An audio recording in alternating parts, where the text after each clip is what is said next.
১,০০০ টাকা দিয়ে গড় কিনে ৭,০০০ টাকা মাছ বিক্রি, বিষয়টা খুব অবিশ্বাস্য না? তো চলেন দেখে আসি। আল্লাহ মানে আমাদের চারজনের কষ্টের ফল দিয়েছে, তাই তো এত টাকার মাছ বিক্রি করতে পারলাম। দেখুন আপনারা মাছগুলো ধরার জন্য কতটা কষ্ট করতে হয়েছিল আমাদের রাতে। রাত তখন ঠিক 12টা বাজে, হঠাৎ দেখি মেশিন হয়ে গেল বন্ধ। সবকিছু চেক করার পরে বুঝতে পারি ফুটবলে ধরেছে হাওয়া, কিছু পাইতে হইলে কষ্ট করতে হইব।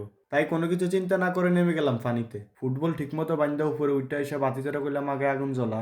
আগুন জ্বালানোর পরে পুরো শরীর করে নিলাম গরম। ওদের আমি কইতেছিলাম মেশিন তাড়াতাড়ি স্টার্ট কর। কাকা এসে সব ঠিকঠাক করে মেশিন করলো স্টার্ট। মেশিন স্টার্ট দেওয়ার পরও সন্দেহ যায় না, পুরো রাত থাকলাম সজাগ। সকাল সকাল নাইমে শুরু করলাম কচুরি পরিষ্কার করার কাজ। কাজ করার ফাঁকে ফাঁকে পাইতেছিলাম কিছু বড় বড় কই মাছ। ছোট ভাই কইতেছিল ভাইয়া পাইলাম বড় এক কই মাছ। কিছুক্ষণ পর পর হ্যাঁকের তলে তো উঠে বড় বড় টাকি আর কই। আমরা সবাই ভাবতেছিলাম শিং মাছ গেল কই। শিং মাছের আশায় বালা কইরা দিলাম এক হাতানি। শিং মাছ না পাইলেও পাইলাম বড় বড় কিছু সাইজের জাগুর।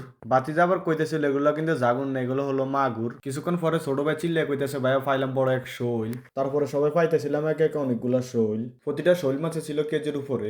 সবশেষে একে একে সবাই উঠে গেলাম উপরে। উপরে উঠেই কইলাম বাতিজারের পাতিল থেকে মাছগুলা সব টেরেতে ডাল। সবগুলা মাছেই পানি ডাল। শিঙ্গার শৈল রাখলাম আলাদা পাতিলে। মাছগুলা বিক্রি করতে হইব, তাড়াতাড়ি নিতে হইব বাজারে। বাজার আর নিমুকি মাছগুলা সব এলাকায় হয়ে গেল বিক্রি। আলহামদুলিল্লাহ এটাই আমাদের কষ্টের ফলে ১,০০০ টাকায় গড় কিনে ৭,০০০ টাকায় বিক্রি। ইনশাল্লাহ দেখাবো অন্য কোনো ভিডিওতে। আল্লাহ হাফেজ সবাইকে।